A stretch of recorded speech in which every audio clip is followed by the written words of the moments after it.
So it's been a moment since I've made some sourdough. So I'm having my afternoon mojo, a little pumpkin cold foam.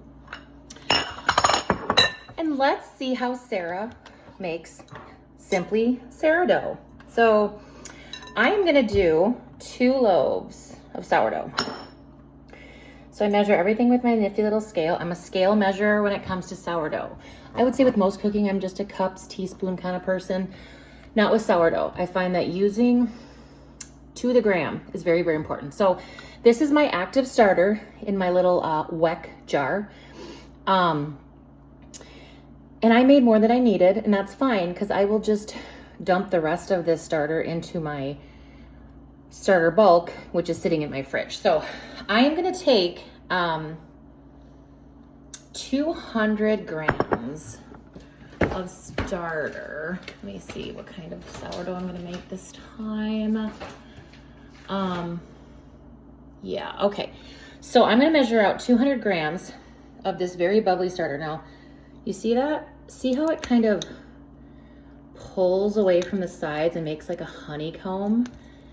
That is lovely starter. Another way you can actually test your starter is to do the float test. And so let's do that too. I'm gonna actually start with some water and then we'll add the starter. So I'll be back with that. Okay, so I have 720 grams of pure filtered water in this bowl. Now I'm gonna zero out my scale again and I'm gonna add 200 grams of this already ready to go starter. And this is how we can do the float test. So before I even keep going, you see how it's just floating there on top of the water? You know your starter is good to go. Okay, so I'm gonna keep adding my starter until I get to 200 grams. So we're at about 115. That's gonna probably give me 200. Ooh, just a little short. Ooh, I don't want that much. Okay, so that's giving me 220.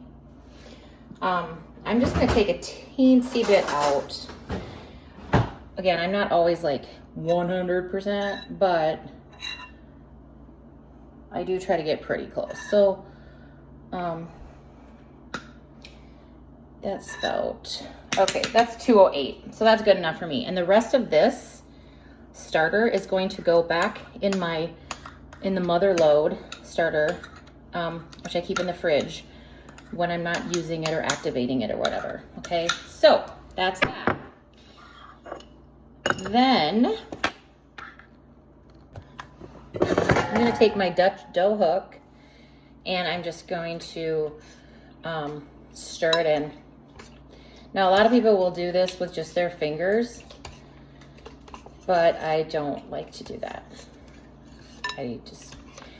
I don't really love getting my fingers gooey. I mean, I do. I'm making sourdough. Hello, like you're rolling, you know, you're kneading it, you're doing all the things. I just don't like to do that when it comes to this really wet part. I don't know. So I just kind of slowly incorporate it in until it's pretty much fully dissolved. And you're gonna get a nice, as you can see, rise of bubbles going. That natural wild yeast is activating in there. You got some nice bubbles started. So you know you have a really great starter going. Okay, so I'll just let that sit for a little bit. Then I'm gonna start to add all my flour. And so for these 2 loaves, I have the 720 grams of water, the 200 grams of starter. I'm gonna be adding 1,000 grams of flour. And I usually switch that up between whole, organic, white wheat berries that I grind in my mock mill. And then I use about 150, 200 grams of that. Sometimes I do it full, all out, freshly ground flour. Sometimes I do 50-50. But today I'm gonna do the 150 and then add my organic, unbleached, unbromated all the things, organic Montana white flour. So we'll do that in a second. Okay, I just added about 150 grams of the freshly ground wheat berries, white wheat. I use the white wheat. And this first 150 grams into my mixture of water and starter, we call an autolyse. And I find out that if I can take the time and do this a little bit slower, just like all things in life, when we're patient and we do them with craft and care and we do them slower, it just tends to turn out better, right? When we love on the things, they tend to love us back a little bit more. So this is my autolyse, and I'm gonna let this sit for about 5 to 10 minutes before I come back and add the rest of the 850 grams of white. Okay guys, I am back now with my autolyse is set for about 10 minutes, and I'm gonna add the rest of the 150 grams, or I'm sorry, 850 grams. So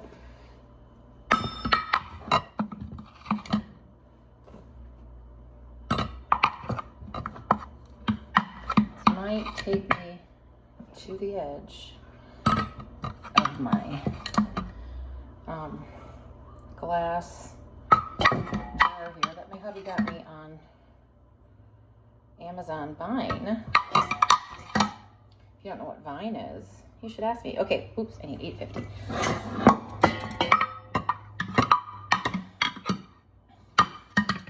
Oh boy, we're getting close. My little Yorkie's outside barking. She wants to come in now. Okay, that's 850. So I'm gonna stir this up, but here's my jar. Isn't this awesome? Look at this jar. It's a gallon, 120. It's a gallon jar. A little closed top sealer. It's amazing. Love it. Okay, gotta get my Yorkie in, and then I'll do the rest. Okay, so now this is again where I use my dough hook, my Dutch dough hook, and I just start to incorporate the flour. Obviously you wanna go slow at first, otherwise it just poofs all over. This is also where you can just use your fingers, your hands. Look, I went to the park today with my friend and I didn't put on sunscreen, and it's fall out, it's chilly out. The sun was out though. And don't let that fool you. The sun is the sun. It's gonna get you. Even though I'm like out all summer, but I think I'm a little warm, burnt from that. It's kind of weird. I do use a face product that does make you a little bit more prone to sun, burning, but whatever. So as you can see, I'm just going to keep kneading this with my dough hook. Again, I don't use my fingers. Mostly because I have nails and I don't like to get the dough underneath them. But I'm gonna do this until it's like, we call it shaggy. So it's, I don't really know how to explain the texture. I'm just gonna explain it as shaggy. Like, you don't want it super, super sticky, but you do want it a little sticky. How's that for description? Okay, so I'll do this for a little bit longer, and then I'll add my salt and then show you what I do. Okay guys, so we got it mixed pretty good here. Now what I do last is I add my 20 grams of Himalayan pink salt, and I just sprinkle it over the top. And I let it sit there sometimes for a minute, sometimes 5, sometimes I don't let it sit at all, and I just keep kneading it. Now the reason I do it this way is because I used to just add my salt to my water starter mix. And like any person who gets into the sourdough world, you start reading and listening and watching blogs and videos, and you learn different techniques and what works better and what blah, blah, blah. And I read somewhere where someone, started sprinkling it over their dough and then incorporating it in, and they said it helped with their rise. So you can never get too good of a rise, right? So that's what I did. That's what I start doing now. Does it make a difference? I don't know. Sometimes I think it does. This here is where, and it's kind of fun because actually when you add the salt, it really changes up the texture a little bit. I mean, not a ton, but a little bit. It's kind of cool. Salt's cool. I don't know why. I think salt's cool. So this is where if you like to get your fingers dirty or messy, this would be a great time to use your fingers, but not me. I still use my dough hook. Now, if I'm making massive batches at one time, I will get in here and use my hands because it starts to hurt my wrist with the dough hook if I'm mixing too much dough at one time. But I just kind of pull and fold, pull, fold, pull, fold. And I do that till I don't really see much of the pink salt anymore. And then I'm done, okay? Now I am going to cover this with a plastic, I know, plastic, cheap. I bought a bunch of these so cheap on Amazon. But you can use plastic wrap, you could use a damp cloth towel, but this little thing is amazing how far it stretches. So I cover that. I put it in a, you know, room temperature, but a tad warmer. Oh, this one's kind of bigger bowl.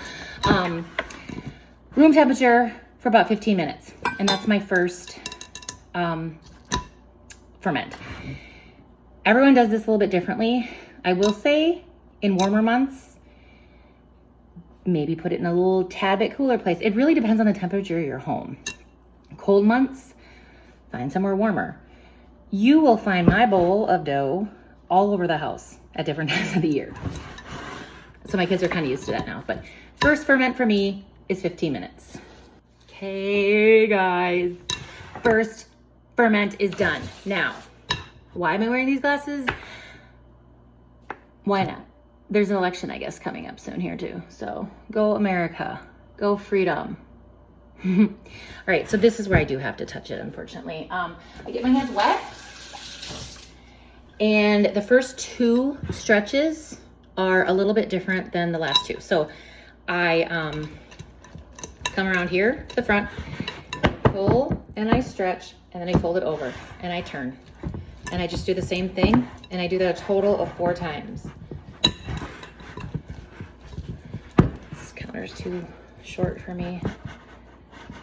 3. If you need to get your fingers wet again, go right ahead. And 4.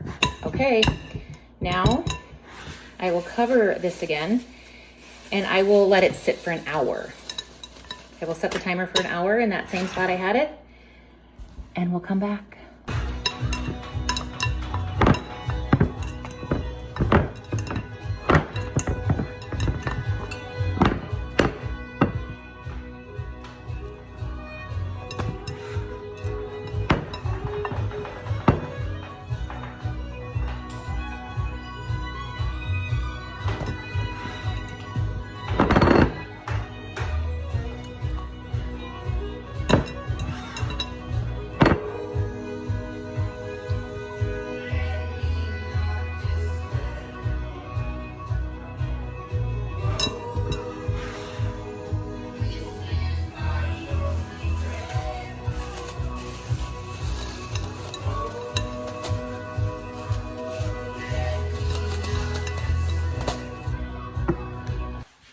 Okay guys, hi. So I missed a stretch and fold in there. I didn't record it, sorry. But how the system would go then is after we mixed, we waited 15 minutes. We did a stretch and fold. We waited an hour. We did a stretch and fold, which you didn't see that one. The last one was the third stretch and fold after an hour. And we did the lift, hold, slap it down, turn, whatever, do that 4 times. This should be our last time doing that, hopefully. And I'm getting my hands wet. What you can see here is, and it's not the best view, but you can kind of see the bread is coming a little bit away from the sides easier. And there's a few little bubbles in there. And you're starting to get that really yeasty smell. And I'm really messy now. So we're going to do another one of those gentle lift, like just slowly kind of let it peel itself away from the side, okay? And then we're just gonna fold it down on itself and then turn. Same thing, come from under, cradle it, and fold, and turn. So we do that a total of 4 times. Turn, cradle. Now as you can tell, that third time, it's not, flopping down as far, which is what you want. You're building structure, okay? And then our last time, and I just kind of let it hang there for a little bit and then fold. Okay, then we cover it and we wait another 60 minutes. Sometimes, depending on the temperature, it could be 90. Summer, it could be a little bit less. You just got to kind of keep an eye on it. But yeah, after this last ferment is when we're going to take it out and split it in two, because this will be 2 loaves. And then we will do our forming of it and then letting it sit and then putting it in the Banneton. So be back. Okay, this is the last part before we go into forming them for the Banneton. So this is your dough. I'm gonna get a little flour. You can throw that away. Lola, move. Are you doing audio? Yes. So I'm just gonna sprinkle a little bit of flour on here, not much. And really only use a little extra flour depending on how sticky your dough feels. So I don't need much, just a little bit. I'm gonna just divide it equally in half. Some people weigh out each side. Nope, sorry, I don't have time for that. And so here we're gonna form 2. So one side, okay, I'm going to kind of take my hand like this and come around the back and pull it in and do the same thing. And I just keep rolling and pulling, and using the, just that little bit of stickiness on your counter to create that tension.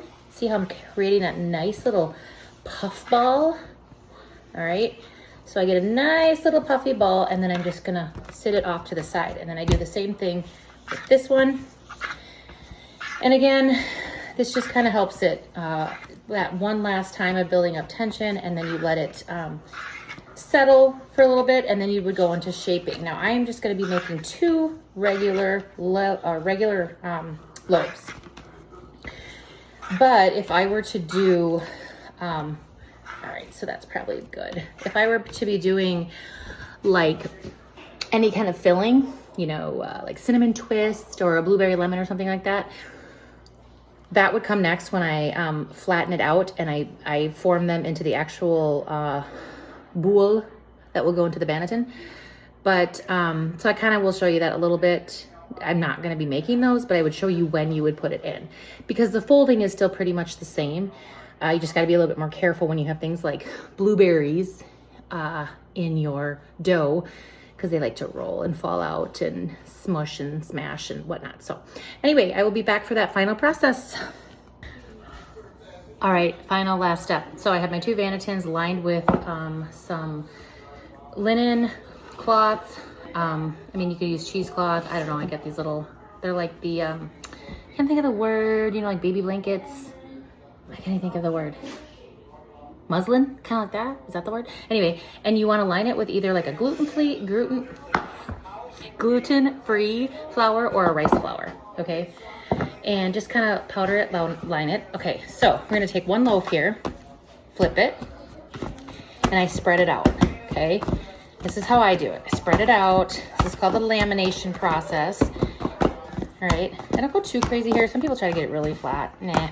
And then I just kind of make some like little divots in it with my fingers. Now, this is where if you were doing a filled bread, like a blueberry lemon or a cranberry orange or raspberry citrus or, you know, mocha chocolate chip, you would sprinkle that on here right now. Your sugar, your mocha, your coffee, your espresso, your lemon zest, any of that, okay? But since we're doing plain, I'm gonna pull the bottom, fold it over, okay? Then I pull out the 2 sides, fold, fold. Take 1 corner, fold it to 1 corner, take the other corner, fold it to the other. Now I'm gonna take all of that and I'm gonna pinch.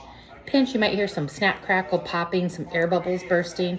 Okay, I give it a nice good pinch and I put it in my floured Banneton. And before I do the final like pinching and seam, you know, I don't know, people call it stitching, all sorts of things. I let it rest for just a little bit. Same thing with the other one.